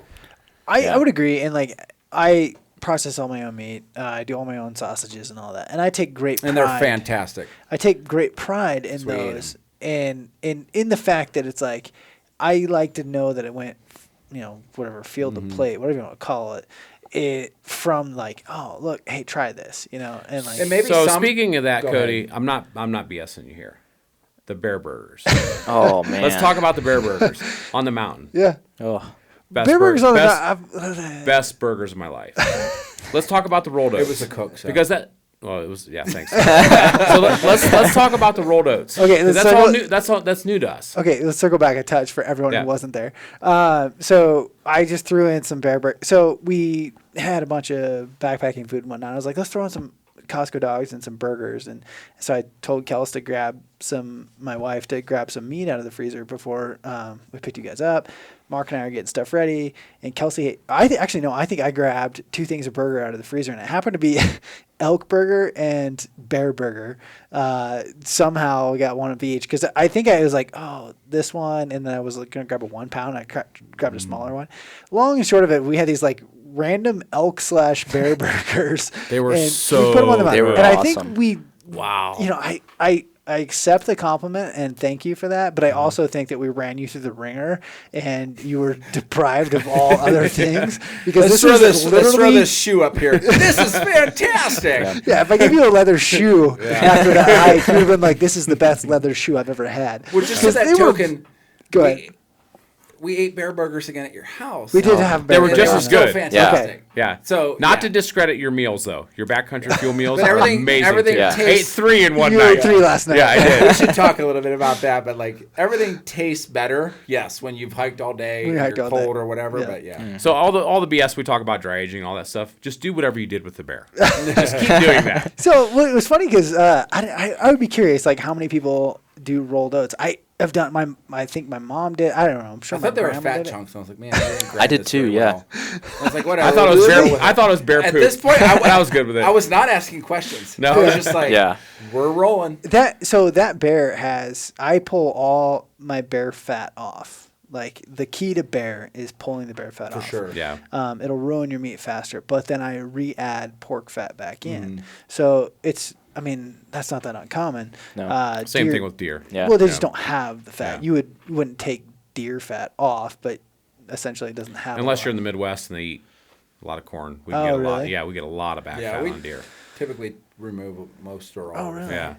Lots of Interesting. back fat For the on same deer. reason, it can get it gamed up. If Yep. you don't. It'll leave like a waxy Yeah. texture Yeah. to your That grain-fed. mouth. Yeah. Yeah. Interesting. So anyway, I put oats in it. Usually I run my burger pretty lean anyway, and so I just do like some rolled oats as a binder, rolled oats and eggs. And Scott's like, "What is this?"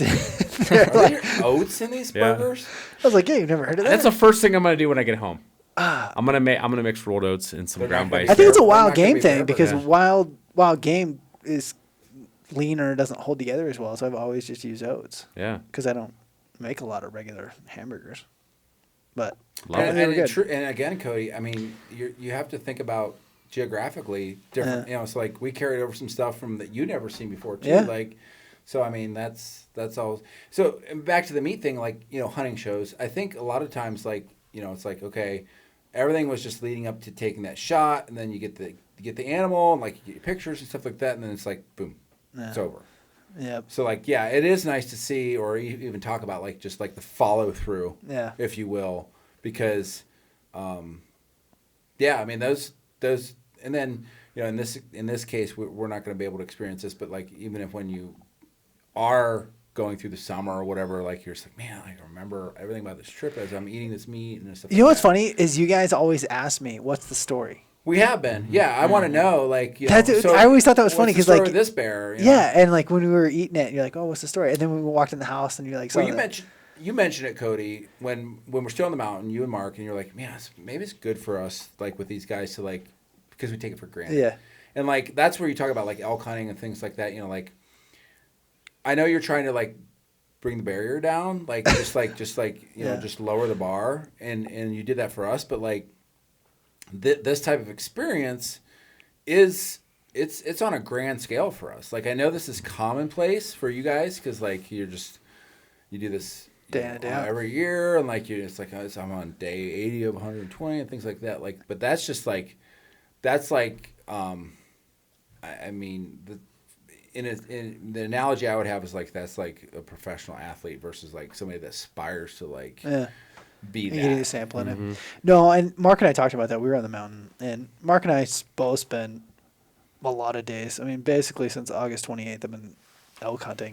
And it was funny, I was telling Seth today, we saw some mule deer. I was like, yeah, I think I'm ready to go mule deer hunting. It's Yeah. like, I've been elk hunting for the last 2.5 months or two months solid. And it was so cool to be out there and see the world through your eyes. And Yeah, it's like one, taking your kid hunting. yeah, it's like I didn't want to put it there. We've used this analogy before. It's like having your kids out here, isn't it? Yeah. But Yeah. it was, and it was like, and it's funny how you can, even a view, right? Like the place Right. you live, and someone comes to your house like, this view is so amazing. You're like, oh, really? I didn't notice. And to some degree, hunting can become that. Is like, I get so focused on the carrot that I forget to look at the scenery around Sure. the carrot.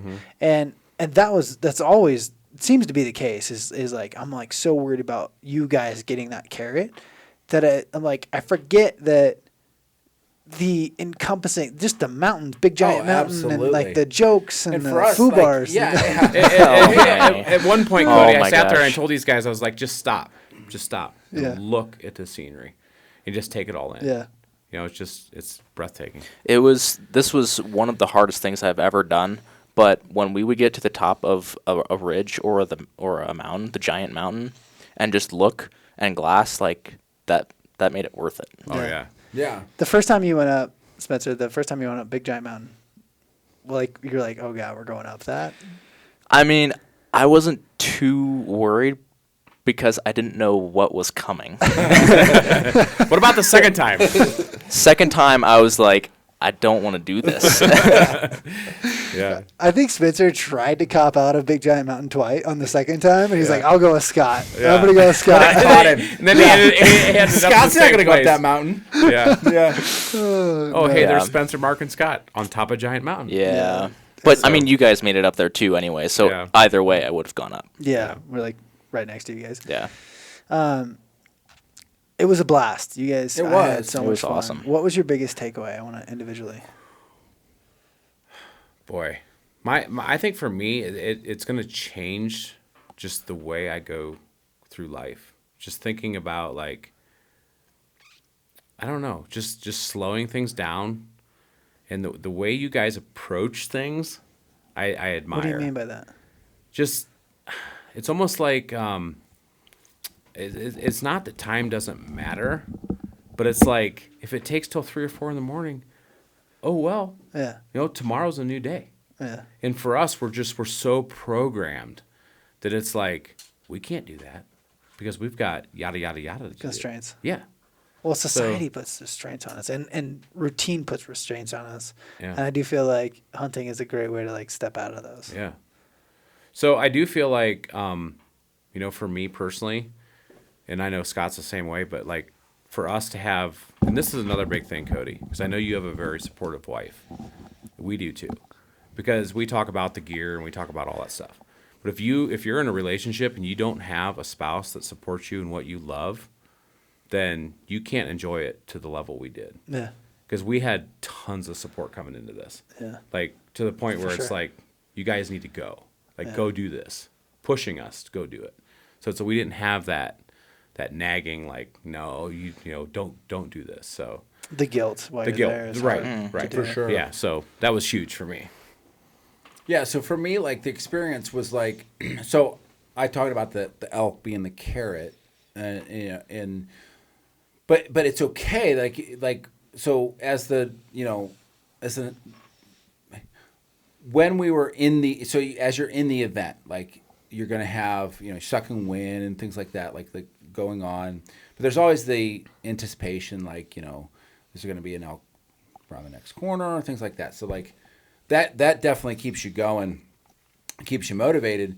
But what I gleaned from this trip is like when you step outside your box, and like you Cody, you want to make it clear that like it can be done. It's not an unattainable. So we did the hunt like in its full capacity. Yeah, Like hunted hard, I would say. The issue was that the bulls weren't there. Yeah. Like, and that had a lot to do with weather. However, Cody did put us in opportunities. Yes. Which Oh, yeah. I actually got a shot. We don't really know what happened. Maybe brush got in the way. yeah, That's what we're going to call it. yeah. But Cody definitely put us in position. For sure. And Mark put us in a position on that herd, but it just There just wasn't a lot of bulls. And it's a weather thing, like Yeah. Right. Yeah. So like you have the so to take away from this experience and say, well, I didn't get the hunt. I mean, you got the hunt. Like Yeah, we got absolutely. the hunt. Yeah. We didn't get blood on our hands. We just but didn't get the like kill. that could be for another time. Yeah. And that's the other thing too. Like you start to think about it. It's like, so much was learned. They probably didn't even realize it. Like I even noticed as the week wore on, like I said, like the sleep system gets better, the pack system gets better, the lung capacity improves, the legs are going down. Like legs go downhill. yeah, legs go downhill. But like yeah, so like and Mark and I talked about this with Mark. Like he said his first elk hunt, like he got a shot at cow. Yeah, And like and he has great stories. I would highly recommend, and he does like, because if you go on his Yellowstone, because he does the Yellowstone pack trips in the summer with his llamas, you're gonna get the full stories. experience of Yeah, it. it's like Yeah. I highly recommend Tree Line Pursuits. Check them out. Like, Oh, Mark's been on the podcast multiple okay, times. but anyway, listen to Mark. But like he said, he came out here, he shot a cow. Next year, he came out and hunted, didn't get anything, and then he got a bull his third year. So like there's it's like steps. yeah, Well, exactly. If we would have been in a draw unit where we could have shot cows, Oh, every geez. single one of us would have shot Oh a cow. my gosh. Yeah. Yeah. So it's like it's not that we didn't, that's a great point, Seth. Right. I mean, like we had you're- plenty of opportunities, Yeah. just not at bulls. Yeah. right. So yeah, from my experience, it's like Well, Seth passed a bull one time. I did. We won't talk about that. I wouldn't have done that. It's on video if you want to see it. I was just waiting for Cody to say, "Shoot that bull." No. Okay. I don't want to interrupt Scott. Okay, Keep sorry. going. Well, that's pretty much the synopsis of it. I mean, great hunt. Yeah. It was truly a hunt. I mean, I think the definition of a hunt is the chase. Yeah. Not It was a de- great adventure. Yeah, not defined by the the singular outcome of I have to take. I know that's the objective, that's the goal, but like if you get so focused on that, like the journey, you lost the journey in the sense. So like for me, like that was. Could I be completely honest with you? What? I didn't want to shoot a small bull. Oh. Well, I mean, there's that. I get, and so this goes back to the whole thing of me being like, I've here's passed what. so many whitetails. Yeah. Waiting for them to be bigger next year. Yeah. It was just that split-second decision where it was like, I'd rather shoot a bigger bull. Yeah. Yeah. But I regret get it. I should have shot him. That's we- 'cause Do you don't you have you Because don't we'd have had have- meat. Ah. Spencer, what's your biggest takeaway? Yeah. So, like I said, I'm not much of a hunter. Like, and this is the first hunt I've ever filmed. The filming I'm used to doing is for the YouTube channel. Like, and when we're filming those videos, they can get out of control, quote unquote, with distractions and stuff. But when it comes to this kind of run and gun, just you have to make sure that you are recording and all your settings are right and your exposure is like correct, your audio is going. Like, it really made me appreciate all the other camera people for other hunting shows. Yeah. And that's my one thing. But my biggest thing from this trip was just, and this kind of goes with Seth's thing having, backing, but just the mental health that you have to have and the mental capacity that you have to have, because that was the toughest part for me for the whole trip.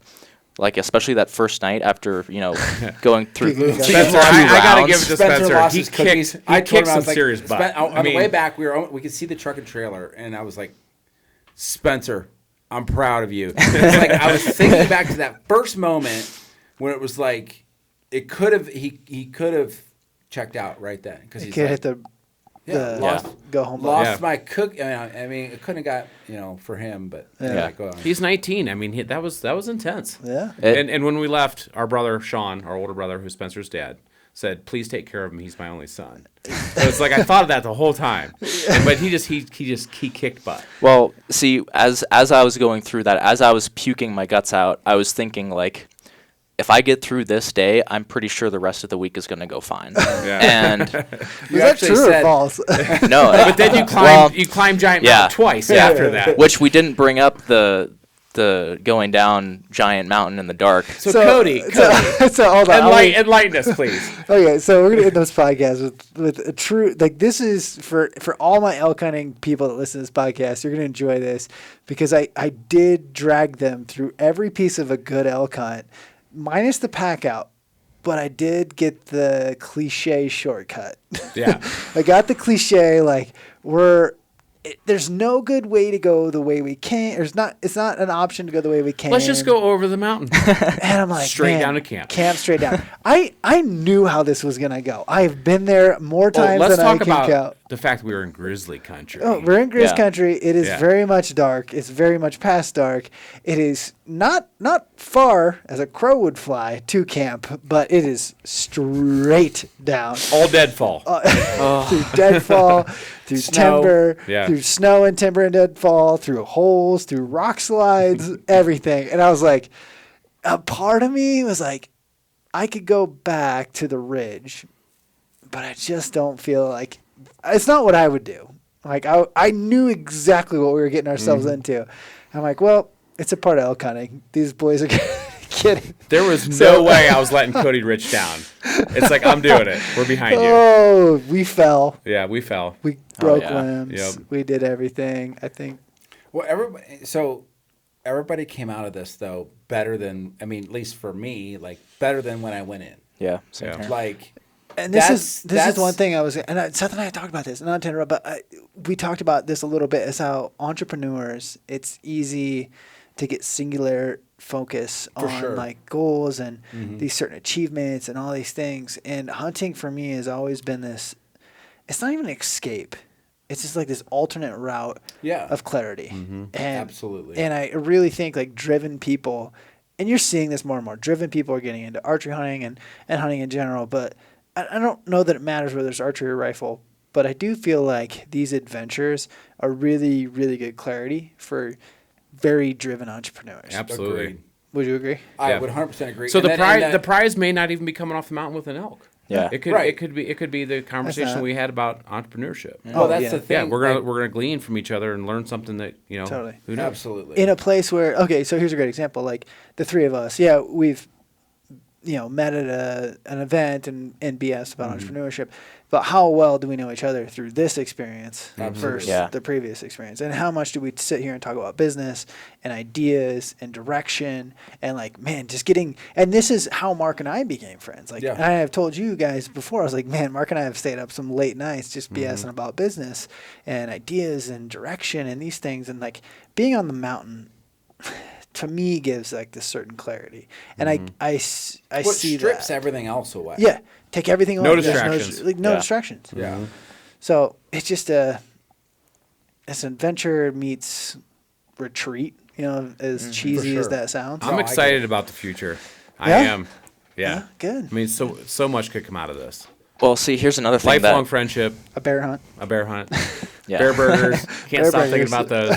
yeah, those were awesome. We could Yeah. bring you to Ohio and drag you around as hard as we could, but it wouldn't be anything like it. Yeah. Would just tie you to the truck maybe and make you run. But like that's the closest. I'll only do 40 miles an hour and make you run behind the We truck. couldn't put you through, the same. And the thing, and so so if you talk about, Spencer mentioned the mental capacity, and I think that's great or whatever like that. But there was no pain involved. No. Like there was a bit of discomfort just in the sense of just the breathing and like the trekking and things like that. But I think that was the one thing, like even with you guys, like anything can happen, but and obviously solo hunt versus whatever. But like there was a comfort level in the sense that like you guys were there and like you knew what was going on. It was just like having whatever. your instructor in Yeah. your airplane with Yeah, you. we never got into any pain in the sense of No. like nobody rolled an ankle or fell off a Well, cliff that or was anything even like like that. So like I'm thankful for very much very being much for that. But, being like, in Yeah. grizzly country. But Just having one of you it- guys with us. Right. Yeah. It is, and you talk about business and things like that. Like, it's good to break out of your comfort level because, and I think hunting is a great way to do that because, whether you do have a pack out or something like that, it's like you have to push myself further than. I found that happening every day when we left camp. Especially when the night before you said tomorrow's actually going to be worse than Mark today. says we're going to be walking by 5:30. Yeah. But anyway, yeah. So I was just thankful that there's so many different aspects of it that the hunt is all encompassing in the fact that all the levels that come into it, who you're with, you learn a lot about the people. You strip all the distractions away, things like that, and you learn about yourself through the experience. And I think the upper echelon or the upper levels of this are when you do stuff like you and Mark do, where you go full solo. And that's kind of like the next level stuff. There's a certain level of fear, independence, and having to rely on yourself. Even me going with Mark, for example, is the same way you guys feel like you have an instructor. I feel like I have a co-instructor. You know what I mean? Yeah. And when Right. it's solo, it's all you. Yeah. It's all you. The Buddy. one thing I want to do with this trip was it's okay, you have to know that you're gonna be self-supporting in the sense of I'm gonna carry my own way in and out of here. Whatever. Yeah. I know we have llamas, whatever. The other was how can I contribute? what can I put into this and all that stuff. So, yeah, like I said, I feel like myself, we learned a lot about each other.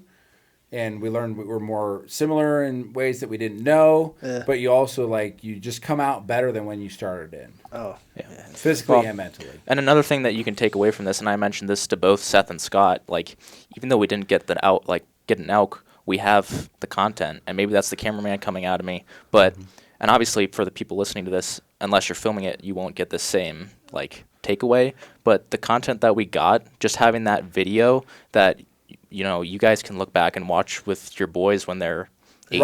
Right. Yeah. Yep. Just think of how much is that worth? I think as a hunter, if you've been hunting long enough, you understand that it's not always killing. Yeah. Yeah. So for me, this isn't my last trip to Montana.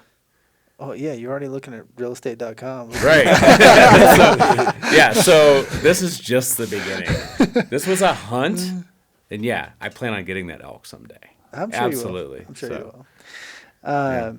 So for those who don't know, we never even mentioned this, but go check out the Bearded Butchers YouTube channel, the blends. You guys just see, maybe that's what made the bear burgers, maybe secretly. May contributed. It is. Still, it was the crossover was the mountain and at your house. So they both had the Bearded Butcher black on them. So. What's the best way to follow you guys? I'm going to recommend. So the funny thing is, back when we first met, and you guys, I didn't know who you were, in full disclosure. And I go back to the hotel room, and I pull up this video that Seth told me about, and 35 or 40 minutes later, I'm like, wow, I got sucked into that video. Real the deep. vortex caught you. It was midnight, and I'm like, whoa, I got sucked in.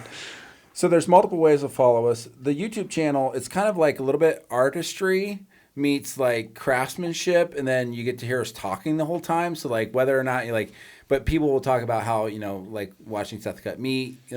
I try to bring in some of the science stuff on just the science of meat and aging, the things grass like that. fed versus grass fed versus grain fed, whatever. And then obviously Spencer's incredible at our video and editing, and even he draws in some cinematic stuff, and it just makes it really fun to watch. So. You go to Bearded Butchers on YouTube. You can watch a bunch of different, and a lot of them are how-to, but they're also geared up in a way so you can just use them for entertainment too. Which, by the way, I'm pretty sure we're going to hit 500,000 subscribers this weekend. Yeah, while we're in Montana. So that's mind-blowing. If you want the blends, beardedbutchers.com. You can get all of our seasoning blends, our sauces, the knives we use, some apparel. Those camper mugs that I used on the mountain. Yes. Those. Yes. You can get those there. But anyway, and then obviously if you want daily content and things like that, you can follow us on Instagram. We run stories and stuff like that. It's just kind of Let's not forget TikTok. Yeah. Oh, yes, that's really proud of TikTok. He's got TikTok. I saw you, Scott. I saw you dancing on TikTok. Yeah. He makes me do all that stuff. Gun to your head, I'm sure. So that's a new one for us. Instagram, Facebook, TikTok, all that stuff. It's just it's more or less about us going through the process of delivering, the meat that we do to. And then listen, we have a smartphone. Blend. We're gonna put it on video, point at our face. Yeah. And put it out there. So okay, full disclosure, we're gonna do an entire entrepreneur podcast. So for all you listeners, Seth and Scott and I hit it off really well. Very similar backgrounds. Mm-hmm. Some dumb redneck farm kids that somehow got into business. Somehow we're here. Yeah. And we're going to do an entire podcast on entrepreneurship and a lot of the stuff we talked about this week and all that. So I feel like my channel would love to hear some of the how you made it and all that. So we're going to do another one for sure. Oh yeah. Yeah. Absolutely. Yeah. Okay. So just for clarification, I want to dive into that stuff later, but let's do it. Yeah. Go check out their YouTube channel. That's a good place to start. That's where I got sucked in. For sure. And then it was TikTok and Scott dancing. And, absolutely. So let's talk about this too. When I met Cody in Missouri, it's and then we made the connection. He invited us out here. I never had a doubt that he wasn't the guy to go with. Exactly. Because we hit it off so well. It was just full steam ahead. Cody Rich, let's go. Whatever. Yeah. I invited you. I'm I like, felt hey, we should do an elk hunt someday. And they're like, hey, we put in and we drew. We're coming. We're going to be at your house this day. And I'm like, exactly. okay. Yeah. we're bringing a cameraman. It's going on YouTube. I said that in passing as we went to the airport. I'm sending him flight numbers and everything like that. Oh, by the way. Oh, no. It's been good. It was an epic week, guys. So Yeah, thank you very much for the Yeah. hospitality. Yeah, for also, sure. Mark, for going along. And Thank Yeah, you, thank you, God. Mark, for saving me when I was puking. Yeah. Couldn't have done it without Spencer's you life. guys. I mean, true Western. I mean, I just loved every second. Yeah. It was fun. Yeah. It was a good week, guys. Admire you guys. Look up to you. It's truly an inspiration. Big time. All right. Wow. Let's see some changes. Yeah. Maybe or not. 100 days a year. Yeah. That's my goal. Yeah, when you're 55, climbing big giant mountains. That's my crazy. goodness, Yeah. Yeah. All right, guys. Incredible. Thank you Cool. for jumping on. Absolutely. Yeah, thank you. Cody. Thanks for having Appreciate us. it all.